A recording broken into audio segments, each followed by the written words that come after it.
So ఏంటి sir ఈ ఆడుదాం ఆంధ్ర ఆడుదాం ఆంధ్రాలో లేకపోతే ఆంధ్రాతో ఆడుకున్నారు దీంట్లో కూడా? ముందుగా సురేష్ గారు మీకు అట్లాగే ప్యానల్లో ఉన్న పెద్దలకి వీక్షకులకి అందరికీ కూడా శుభ సాయంత్రం నమస్కారం. ఈ ఆడుదాం ఆంధ్రాలో రోజా గారు మరి తర్వాత బైరెడ్డి అతను షాప్ చైర్మన్ గా ఉన్న బైరెడ్డి ఇద్దరు కూడా బాగా ఆడుకున్నారు. ఆడుకుంది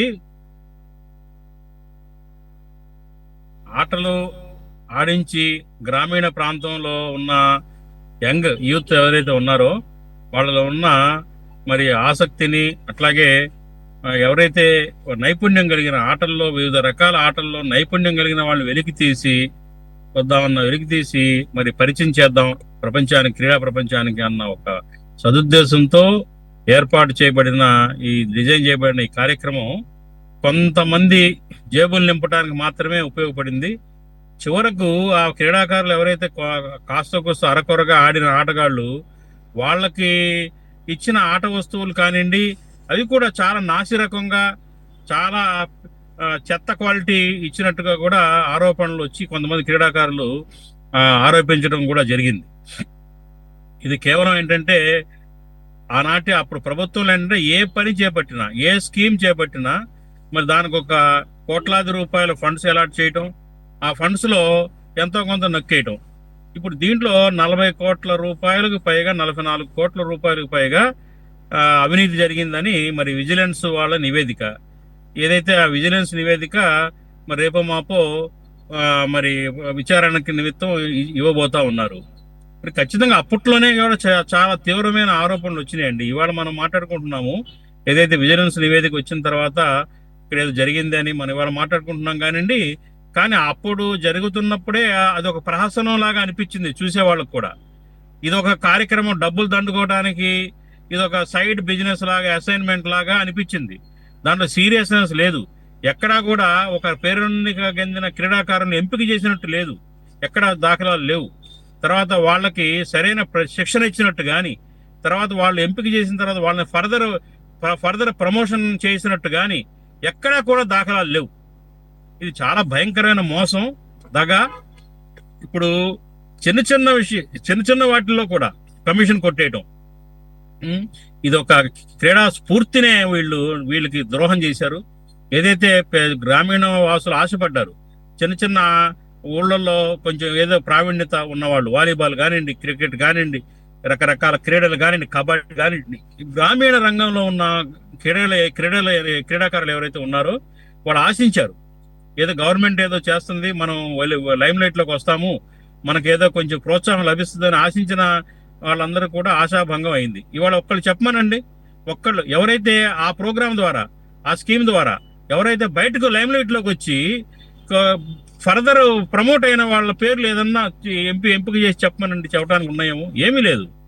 ఆ డబ్బు ఏమైపోయిందో, అది ఎవరి జేబుల్లోకి వెళ్ళిందో. ఇంకొక విచిత్రమైన కథనం ఉంది దీంట్లో. ఒక ఇంజనీరు, ఎవరైతే షాప్ కి సంబంధించిన ఒక ఇంజనీరు, కడప జిల్లాకు సంబంధించిన ఒక ఇంజనీరు, అతను టెండర్స్ ఏదైతే ఈ క్రీడాకారులకు సంబంధించిన వస్తువులు కానివ్వండి, లేకపోతే ఈ స్పోర్ట్స్ యాక్టివిటీస్ కావాల్సిన ఐటమ్స్ ని టెండర్ల ద్వారా సేకరించి ప్రొక్యూర్ చేసే ప్రక్రియలో భాగం పంచుకున్న ఒక ఇంజనీర్, ఒక అధికారి,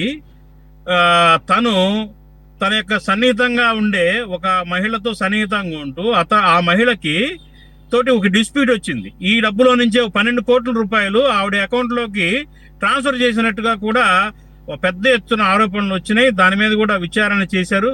అంతేకాదు చాలా విలువైన తన యొక్క ఒక స్థలాన్ని కూడా ఆవిడకి రిజిస్టర్, ఇల్లు ఏదో స్థలం రిజిస్ట్రేషన్ చేస్తే ఆ ఇంటి కుటుంబ సభ్యులు వచ్చి ఆవిడ మీద పడి పెద్ద గలాట అయ్యి పోలీస్ స్టేషన్ లో కేసులు పెట్టుకునే దాకా వెళ్ళింది. అప్పుడు బయటకు వచ్చింది 12 కోట్ల రూపాయలు ఆ మహిళ యొక్క అకౌంట్ లో సదరు ఇంజనీరు, ఏదైతే షాప్ లో ఉన్న ఇంజనీర్ అనమాట అతను. ఈ డబ్బు అతని ద్వారానే చలామణి అయింది. టెండర్ల ద్వారా ఈ ఆట వస్తువులు కానివ్వండి, అవన్నీ కూడా వస్తువులు కొనాలన్న ప్రక్రియ అంతా కూడా ప్రహసనంగా మారి ఇండివిజువల్ గా అవి వాడేసుకొని వీళ్ళు రకరకాలుగా నాసిరకం వస్తువులు తీసుకొచ్చి ఆ డబ్బంతా కూడా ఇలా వాళ్ళ యొక్క పర్సనల్కి వాడుకున్నారు. అది చాలా బహిరంగంగా వచ్చి దీని మీద కూడా విచారణ జరపాలి. ఎవరెవరు పాల్గొన్నారు, ఎవరెవరు దీని యొక్క పాత్రధారులు, సూత్రధారులు, ఇవి కూడా విచారణ జరగాలి. వీళ్ళందరినీ కూడా విచారణ జరిపించి బయటకు తీసుకొచ్చి కఠినమైన చర్యలు తీసుకోవాలండి. ఇది వదలడానికి వీల్లేదు. ప్రతి అంశంలో కూడా దోపిడీ చేశారు, ప్రతి అంశంలో కూడా ఇది అవినీతి జరిగింది. కాబట్టి ఏంటంటే ఎవరు ఆ మహిళ, ఎందుకు వేశారు అనే ఆధారాలు ఉన్నాయి, దానికి సాక్ష్యాలు ఉన్నాయి. ఆయన పాపం ఒక ప్రాపర్టీ కూడా రాశాడు ఆ మహిళకి 12 కోట్లతో పాటుగా 3 ఖాతాల్లోకి ఆ మహిళకి ట్రాన్స్ఫర్ అయింది మనీ. ఏదైతే ఈ షాప్ సంబంధించిన అకౌంట్స్ నుంచి ఆ మహిళకి ట్రాన్స్ఫర్ అయింది 12 కోట్లు. ఆ రోజు అప్పుడే మీడియాలో వచ్చింది ఈ వార్త. కాబట్టి నేనేమంటున్నానంటే ఇది ఒక బాధ్యతాయుతంగా ఇదేదో ఒక ఒక ఆదర్శవంతమైన ప్రక్రియ అని చెప్తూ ప్రజలను నమ్మించి ఈ క్రీడల్ని ప్రోత్సహిస్తామంటూ పెద్ద ఎత్తున 144 కోట్ల రూపాయలు వృధా చేశారు ప్రజాధనాన్ని. కాబట్టి వీళ్ళని కఠినంగా శిక్షించి తీరాల్సిందే. దీంట్లో ఉన్న పాత్రధారులు ఎవరో, సూత్రధారులు అందరినీ బయటకు లాగాలి. ముఖ్యంగా బయటకు కనపడుతున్న మాజీ మంత్రి రోజా గారు, అట్లాగే బైరెడ్డి, వాళ్ళిద్దరి యొక్క దీని బాధ్యులు. షాప్ చైర్మన్ గా అతను, అట్లాగే మంత్రి స్థానంలో ఈవిడ ఉండి చేసిన వెలగబెట్టింది ఇది. కబడ్డీ ఆడారు మేడం, అట్లాగే వాలీబాల్ ఆడారు, అట్లాగే ఇదేదైతే ఈ దోపిడీ ఆట కూడా బాగా ఆడారు. కాబట్టి ఆవిడని ఖచ్చితంగా విచారించి తగిన చర్యలు తీసుకోవాల్సిందిగా మేము కాంగ్రెస్ పార్టీ నుంచి కోరుతా ఉన్నామండి.